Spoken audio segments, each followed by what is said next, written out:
kantor itu sudah disiapkan oleh Menteri Keuangan. Saya ingat betul di Jayapura, ya, di gedung KPKPN-nya itu ada berapa lantai itu, tower, sudah disiapkan dari dulu. Tahu saya dalam undang-undang Papua itu, khusus Papua, ya, dulu ada namanya Badan Percepatan Pembangunan Papua.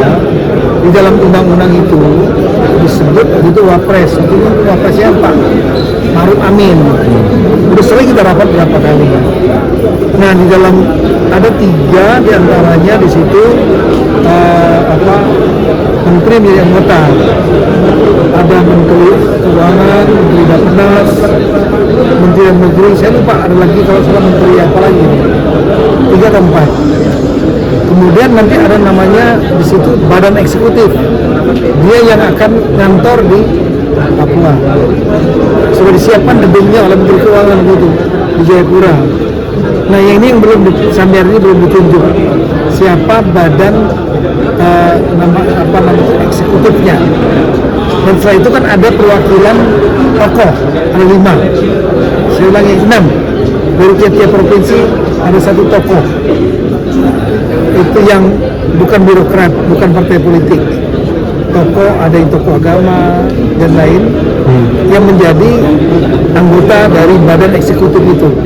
Badan eksekutif nanti ini yang mungkin akan ditentukan oleh Bapak Presiden, ya, tunjuk oleh Bapak Presiden badan itu, kepala badan eksekutif itu, dan nanti dia akan membentuk ada semacam kayak deputi juga.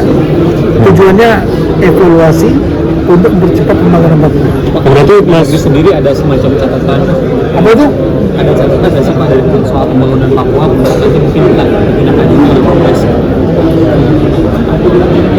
Ya, intinya kan percepatan pembangunan, ya. Dengan adanya 6 pemisahan sekarang, 6 pemekaran ini diharapkan 1, kantornya segera dibuat.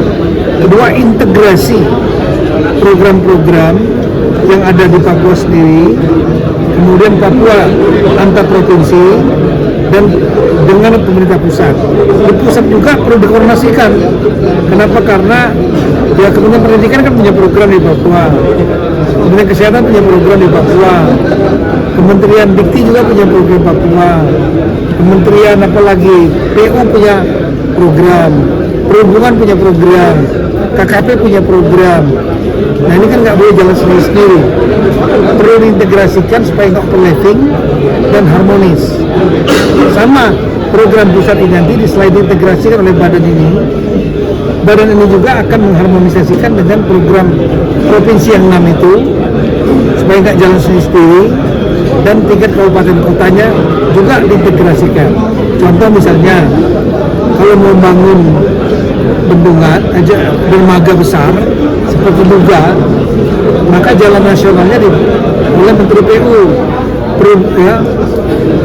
dermaganya, pelabuhannya itu oleh Menteri Perhubungan.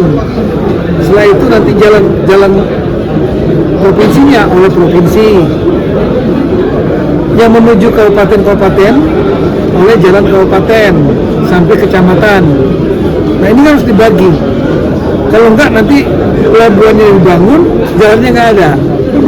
Kira-kira gitu. Nah, tugas Mas Wapres sendiri nanti apa Pak? Berarti untuk kalau tahu saya dalam undang-undang itu tugasnya Wapres adalah mengkoordinasikan secara tingkat kebijakan atas saja.